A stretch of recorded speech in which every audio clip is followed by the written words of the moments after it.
بسم اللہ الرحمن الرحیم۔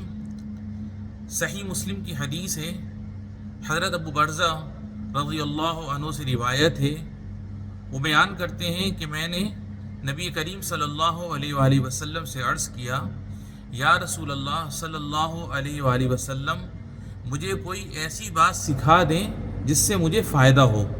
تو نبی کریم صلی اللہ علیہ وسلم نے ارشاد فرمایا کہ مسلمانوں کے راستے سے تکلیف دینے والی چیزوں کو ہٹا دیا کرو۔ سبحان اللہ۔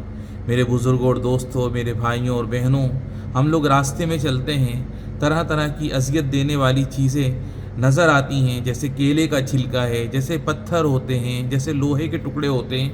اگر وہ ہم یہ سوچ کر ہٹا دیں کہ اس سے ٹکرا کر کسی ہمارے مسلمان بھائی کو تکلیف پہنچے گی، تو اللہ رب العالمین ہمیں اس کا بہترین اجر عطا فرمائے گا۔ رب العالمین ہمیں اس پر عمل کرنے کی توفیق عطا فرمائے۔ وآخر دعوانا ان الحمد للہ رب العالمین۔